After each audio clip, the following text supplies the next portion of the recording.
This episode of Digital Life is brought to you by Contentful. Contentful is a powerful CMS that lets you create, manage, and distribute content. Find out more on how Contentful can help you create your own content model at contentful.com. That's contentful.com, and be sure to follow them on Twitter at Contentful. That's CONTENTFUL.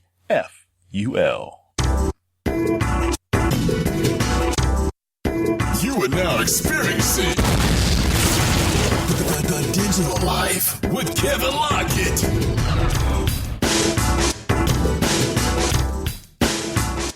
Hey everybody, welcome to the Digital Life. On today's show, I talk diversity and tech PR with Caroline Kawashima from Babbel PR. Now, a few months ago, Caroline wrote a blog post entitled "Focusing on Diversity as the Next PR Innovation," where she highlighted that tech PR has the same diversity issues that affected the tech industry as a whole.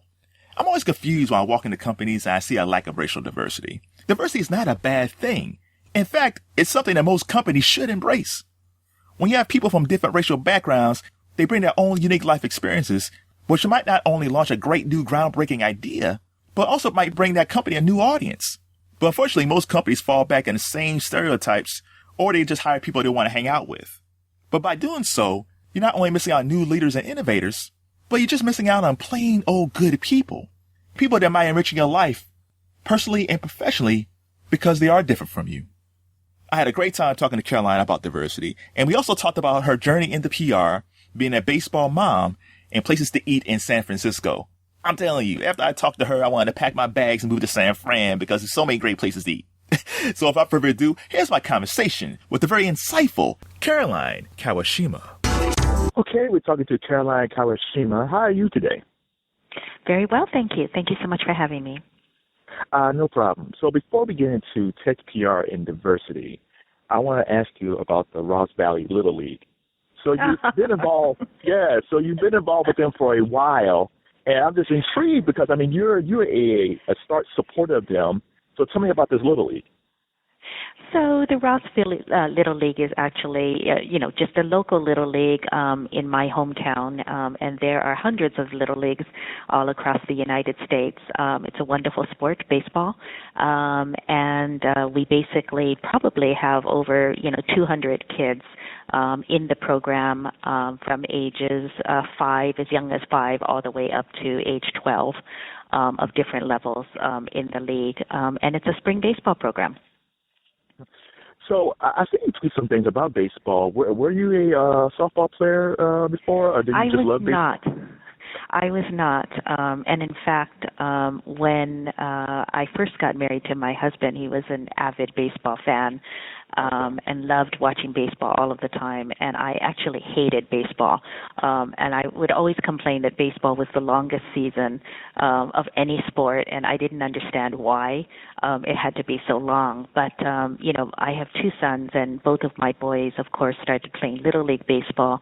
And just by watching them play, I just really fell in love with the sport. And so now I'm officially, I guess you would call me a baseball mom, and pretty much always on the field or near a field. And both of my boys play almost year-round. We're kind of a crazy baseball family. What positions do they play? Both of my sons are pitchers. Oh, okay. That's pretty good. Now, speaking of your hometown, are you born and raised in San Francisco? No, I'm not. Actually, I was born and raised in the Los Angeles County area and spent most of my childhood there up until college. I attended the University of Southern California. Yay, go Trojans. And then I actually lived abroad in Japan for about 7 years, working in various capacities with Japanese companies and with American companies. And then when I came back to the United States, I actually was on a trip visiting the wine country and drove through San Francisco and the Bay Area and just kind of fell in love with it and just decided that I wanted to relocate and live in the Bay Area. And interestingly, at that time, and this was quite a long time ago, but at that time, the tech sector was just kind of coming up. So it was a very exciting time, to be in the San Francisco Bay Area and just to kind of see, all of the things that were happening in computing and with Apple and with, chips and it was just a very kind of, invigorating, exciting time to be in the Bay Area. Yeah, you caught the wave at the right time because, like you said, you were pretty much at the ground floor when everything was really starting to move along. So, I mean, it was probably a lot easier to get into tech companies or the tech industry back then. In some ways, yes. And ironically, even though, my professional career was in public relations, no one, there were more people that were doing kind of broader marketing and tech marketing. So when I first moved to this market, it was very difficult for me to kind of find a job just because I had been out of the market, working in a foreign country abroad, was not local, from the area. My first job and foray into working and representing tech companies was actually for an integrated marketing firm where I was doing things like sales promotion, channel marketing, in-store retail promotion, a little bit of advertising, and sales collateral development. And, they did everything in the marketing mix except PR. So it was a little funny that I was the one PR person, working amongst all of my colleagues, but doing everything except, PR. But that served as a really good launch pad for me because I was able to learn more about how technology companies market themselves, and better understand, how the public relations fits within that marketing mix. And that served me very well to, get my foot into the door to start working from the technology PR side. Speaking of technology and PR, so you recently wrote a piece a little while ago entitled "Focusing on Diversity as the Next Tech PR Innovation." Mm-hmm. What made you decide to write that piece? I think really it's obviously a broader hot topic in Silicon Valley as well.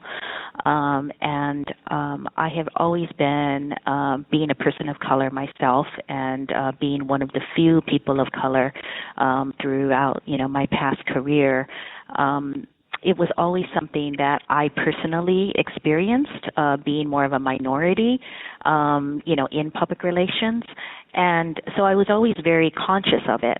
And, when I started to see more broader kind of local business media attention to kind of the diversity issue in Silicon Valley, it really kind of struck a chord with me. And I began to think back of the various public relations agencies where I had worked at, and where as much as, 13, 14, 15 years ago, I remember the same conversation taking place within the industry, where one of the editors of a public relations agency publication had called out the industry and had said, every time I come to talk to any agency that I am in front of, he said, unfortunately, he goes, I'm not seeing a lot of diversity. And he had called that out about 12 or 13, 14 years ago, as I said. So it kind of struck me as I was beginning to see this media attention about the lack of diversity in the technology sector. I just thought, wow, really, in a blink of an eye, 14 years have passed and we're still having this conversation, which is why that inspired me to kind of write that blog post, because as I was seeing, as I said, media conversations about, Yahoo or about Google and, what they needed to do to increase diversity, I said, well, that also applies to, the tech PR industry and all of the agencies as service technology companies, because as much as technology companies need to diversify in terms of their workforce, the agencies have to do that as well, because those are the companies, that we service.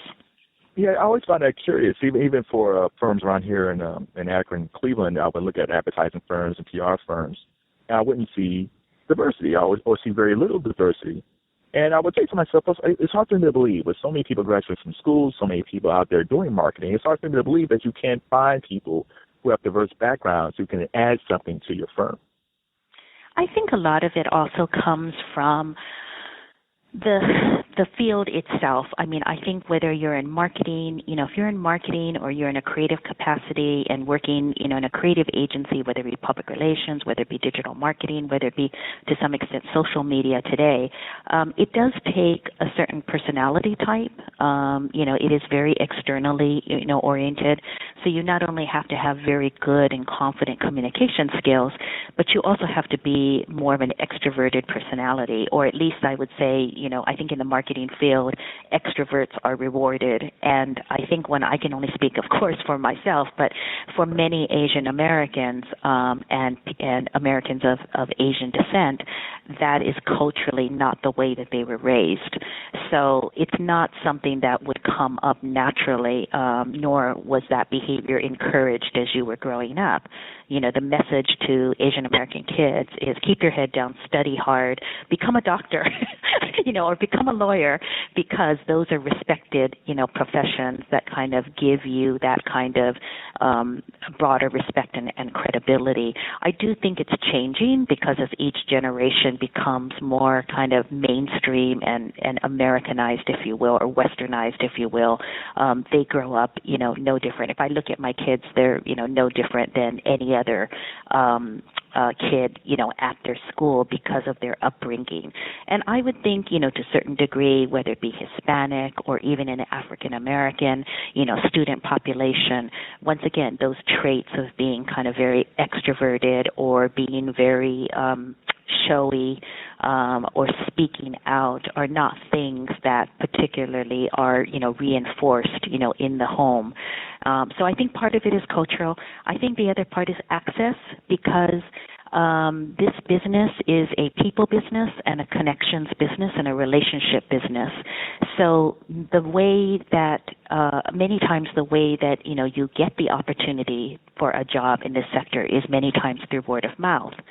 And so I think other candidates are, because they have those natural relationships, either through their parents or, through their aunts or uncles or through friends of the family, they have access to information about those jobs, whereas I think students, of color, where their family or their extended family may not be in those positions, they just wouldn't have access to hear about an internship or to even learn about, the industry and what it entails.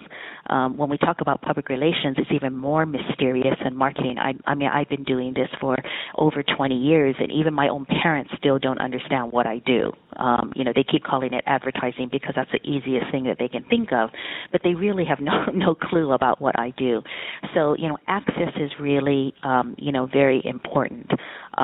So those organizations and nonprofit organizations, or whether it be, people like myself that are in positions of leadership and influence, it's really important for us to understand, those factors. It's not a matter of just hiring, candidates of color.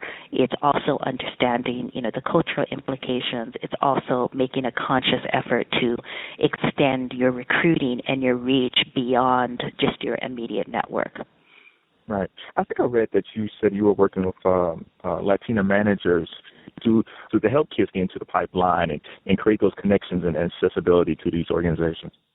Yeah, that's really important. What I mean is by, reaching out, into your local community, whether you're, a tech company, there's a lot of kind of scrutiny right now, and I think some of the big tech companies that are very successful, like Twitter, for instance, that have a huge, office here in San Francisco, they have moved into, there's a lot of discussion around tech companies and the gentrification of neighborhoods and how tech companies are kind of pushing out local communities because they're raising, the rent, or the real estate value is skyrocketing because all of these tech companies are moving in. And I know that, a lot of these companies, once they move into a community, especially if it's a community that they're drastically changing, a lot of those companies are consciously trying to make an effort of going outside their front door. and basically looking at the local community and saying, okay, what kind of job training could we do? Could we offer internships? Could we work with the local schools? And that's great to see, because I don't think that was something that immediately came to mind when a company would open up its doors in any part of the city. Part of that is because there's more public scrutiny over that, and because of social media, it's hard for a lot of successful companies to kind of do anything right these days without being watched. But I also think that it's good because it forces all of us to be able to say whatever community that we do, business in, we are a part of that local community. So it makes sense to, give back to that community as much as we can. And whether that means reaching out into, the local school system and the public school system to, organize volunteer days or career days, or offering up your company or your office for a tour, or reaching out to the local university and trying to, reach out to some of those entrepreneur groups. Those are all small things that every company can do, but it takes a conscious effort. It's so easy just to say, we'll just have our regular recruitment program, which will go out to the usual, suspects and the usual, universities. It really takes a conscious, effort to say, yeah, this is what I want to do, and this is important, for us. And I also think, the other challenge is I've mentored many, young PR professionals, not many, but I mean the ones that have been of color or ethnic background. And I think, too, the other danger is sometimes when you work so hard and you get to that place, you assimilate. And I think that you tend to kind of, I don't want to say forget where you've come from, but you've worked so hard to kind of be integrated. So I also, call upon, those young people who have integrated, who come from diverse backgrounds, for themselves as well to reach out. And I know some of my young mentees that I've had in the past, that they are actively involved, in their own community group, and are conscious of that. So, it kind of has to happen on multiple levels, but I think the important thing is just kind of keeping that stream of consciousness, very active and purposeful. Who helped mentor you as you were going through your travels, working your way up in PR and tech? It's funny because I don't think for me I ever felt like race or being a person of color was an issue for me. And it could have been because I was just more naturally socially oriented, and I've always had friends from all different backgrounds.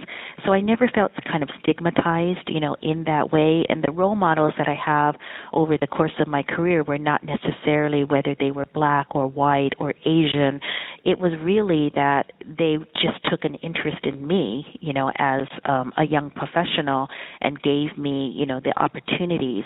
Now, that's easy for me to say, because if I were to compare myself to, a Latina or a Latino, high school student, a young person, or an African American, student, I think that their experiences are very different from mine. And so I do think that to some degree, there are certain maybe stereotypes that, Asian American kids are, there's one that's very obvious. Asian American kids are smart. And I don't think that's necessarily true, but for some reason, it's just kind of assumed, they're studious, or, they're, polite. And that's not, that's just such a blanket statement. And, Asian American kids, there's smart, really genius kids, but most kids are just average like everyone else. So I think that I benefited weirdly to some degree from that kind of assumption, but I still had to prove myself, and I still had to fight for things as much as anyone else, and I just was fortunate in that I was able to have the opportunities throughout my career to be able to prove myself, and to be able to work with some great people. So I never felt like my ethnic background kind of held me back. The only instance in which it did was when I was younger in my career. I did often get feedback from my managers like, you're so polite, or you should speak up more, or you should be more vocal.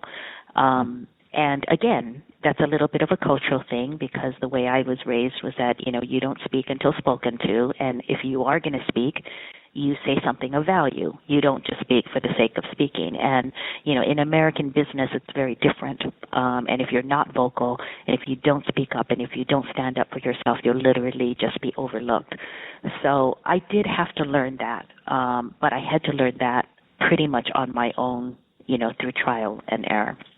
Speaking of your parents, what was that like when you told your parents that you were going into PR? Going back to your earlier point, where that was. They had no idea. They had no idea. They really had no idea. And every single time I try to explain to them what it is I actually do, they still don't understand. And it's kind of a running joke. And I think that it's just not because my parents were Japanese American. I think that probably if you were to talk to any young person in PR and ask them, do your parents know what you do? They probably would say no. There's more, I think. There's more like, popular TV shows like Scandal and, that kind of give people a broader sense of what, a communication strategist is.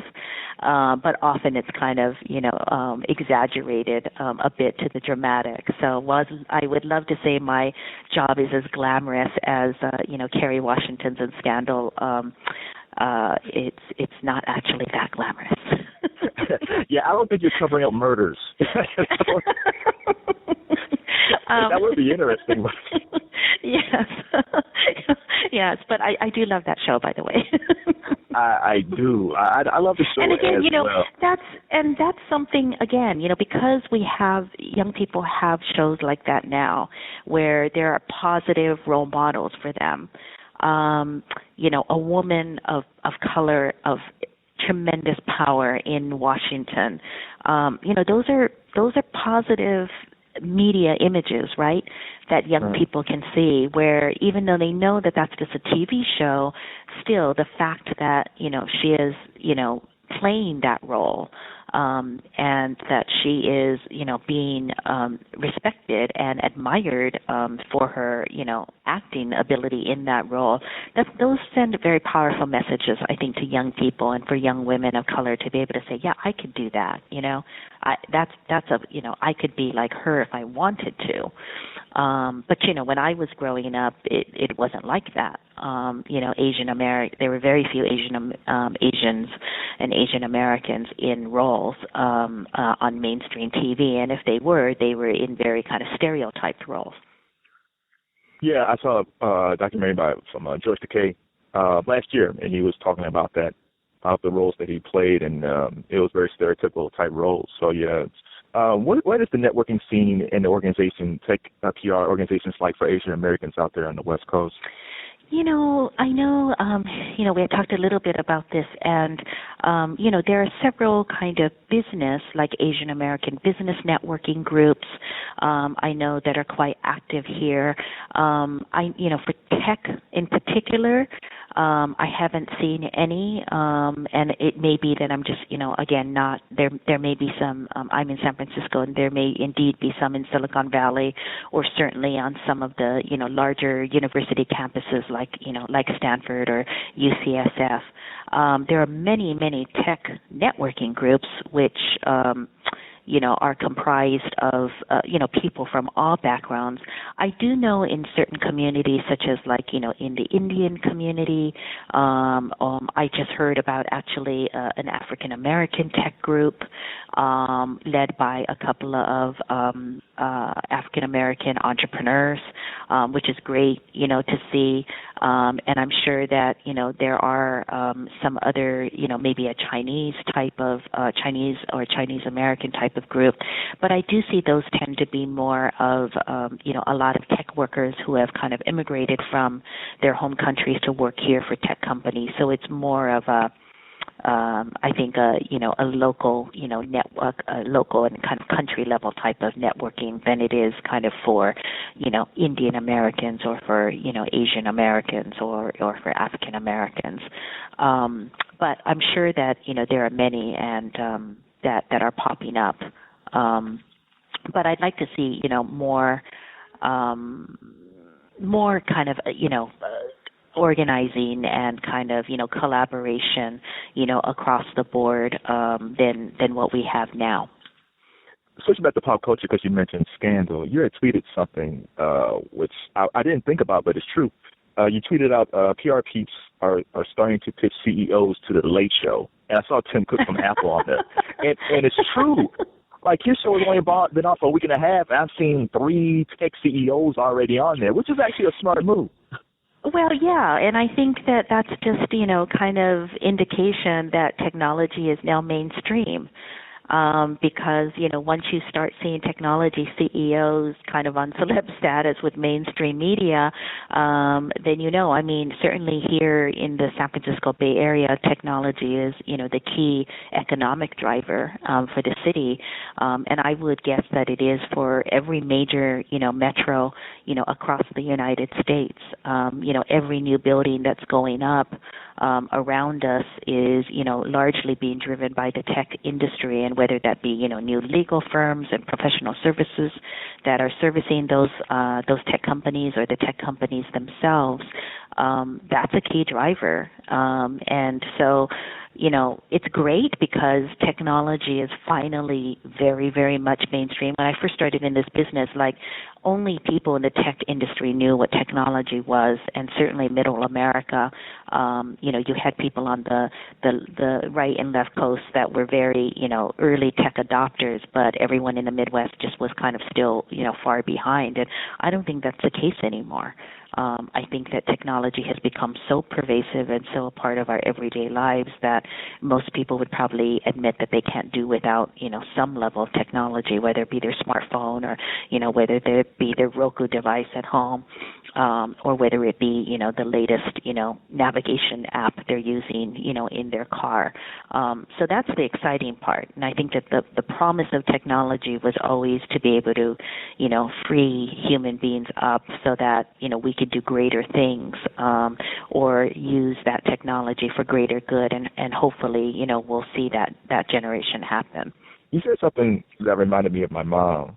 You were talking about your boys, and you said, they bring out the very best and the very worst in me, but my greatest responsibility is to help them grow into decent human beings. And it's like, Yes. that's true. Like, I'm sure I gave my mom multiple heart attacks growing up, just the way I behaved. But it's true. But and it seems like you're very engaged. Like, you have this high-powered PR tech job. At the same time, you seem to create a schedule where you're very involved with your boys' lives. I think, it's hard for women. I once read a book, and I'm sorry, I wish I could remember the author of the book, and I actually gave it away, and it never came back. It was that good of a book. But it was actually a journalist who had interviewed. She was actually probing the question of why it seems that working moms band together and stay-at-home moms band together, and they seem to kind of not be able to respect each other. So she kind of set out on this journey to interview women, whether they were single moms, married moms, working moms, part-time moms, stay-at-home moms, because she was trying to find out, what is a good mom? Is it a mom with a full-time job? Is it a mom with a part-time job? Is it a mom that's a stay-at-home mom? Because there seems to be, this misconception that a woman who becomes a mother has to be a certain thing. And the interesting thing about her finding was that she realized it is irrelevant whether a woman works full-time or part-time or stays at home. But what's important is what makes a woman happy and feel fulfilled. And if she finds that fulfillment through being home, or she finds that fulfillment working full-time, that's what makes her a better mother. So, as we all know, a happy mother is a good mother. An unhappy mother is a really hard time, has a really hard time in the family. And I think that I've learned that, over the course of my career. It's funny because sometimes my friends will say on my Facebook page, "Oh, you're a super mom," and I honestly don't think so. I think that I struggle just as much as any other mom, whether they work or they don't work. And I think that I have some friends that are very successful, C-suite executive, powerful women with careers that are also mothers. and some of them choose to be very involved with their kids' activities, and some choose, to be less involved. But whatever makes them feel happy and fulfilled, they find the balance that's right for them. For me, I've always been the type of, working mom that I wanted to be there for every baseball game. But for one of my friends who is a high-powered executive, she's okay with not being at every baseball game, and her kids are fine with it too. So I think it depends on what you can live with and where you want to, spend your time. But I don't think it's an either or. It's just a choice that you make. So I've never been to San Francisco, but it looks like a lovely city. So if I ever make my way out to San Francisco, what are some great places to eat? Oh, God, that's such a hard question because literally I feel blessed that I could just walk out the door from my office and every day I really don't know what direction to go because not only do we have fabulous restaurants, so many restaurants, but, now we have all of these food trucks and these, creative cafes. I even joke and say, we have a Walgreens drugstore down the street, and even they have upped their game in terms of trying to provide, fresh lunch and breakfast items. So we're really spoiled. San Francisco is certainly a food mecca. I would be hard pressed to kind of pick any one restaurant because there are so many. But it's a wonderful thing. And you could literally just, eat your way through San Francisco, because we pretty much have everything that you can think of, under the sun available. And then of course, because we are also, we have so much agriculture here, and, access to organic fruits and vegetables and local farmers markets, we really are spoiled. And I find that when I travel, to other cities, I'm really happy when I come back home because I feel like in other cities, even if they're larger cities, sometimes they don't have as much access to local, organic or local farmers. And so we really are spoiled, and we really, benefit from that on an everyday, basis. So it's a wonderful thing. Wow, I really need to get out there. Yes, you do. I'm biased. I am biased. I just showed, in fact, one of our young colleagues from London, which London is a great city as well, spent about 2 weeks in our office here in San Francisco, and it was his first visit to San Francisco, and he literally was blown away, and he couldn't believe, the scenery, the view of the Golden Gate Bridge, the food, that kind of the, vitality and the excitement of, the local tech scene here. And he was very, very impressed, and we were joking, and I said, but, you're in Europe and in London has this fantastic landmarks, and he said, yes, that's true. But San Francisco is definitely, a special place. It's not an easy place to live. It's very, very competitive, because you're literally sitting on the bleeding edge of, of the next big innovation in tech. But it's a very, exciting and I think an exhilarating city to work and live in. I can imagine. Well, Caroline Kawashima, thank you for the conversation. If people need to learn more about you and learn about Babbel, where can they go? They can either go to our website, which is babbelpr.com. They can follow me on Twitter. My handle is @Ckawa, Ckawa. Or they can just kind of look me up on LinkedIn. But I really thank you for the opportunity. And as I said, I was so pleased that the blog post and the contributed article resulted in, so many people reaching out to me. It does make the world seem like a smaller place, when you're kind of bound by a common cause. So it's been a wonderful result of that writing, and I look forward to talking to you again. Yeah, what type of responses did you get from the blog post? It was interesting because, of course, you reached out to me, which was great. I received, some very nice comments and, tweets on Twitter that they really, enjoyed the article and they thought that it was good and provocative, reading. And speaking of actually out your way, there was a wonderful nonprofit group that reached out to me called the Brand Lab. They're in Minnesota, in the Twin Cities there, and they are a nonprofit that has been working actively in partnership with various creative agencies to do the very thing that we talked about, which was to provide internships, to provide access and networking to high school students, in particular of color, so that they can have mentors in the creative agencies, business, be exposed, to the opportunities, have opportunities to do internships within those organizations and kind of get a leg up. And the woman, Ellen Weintraub, who runs that organization, reached out to me. And we began talking about, what we might be able to do together to extend that group into San Francisco. So I'm very excited about that.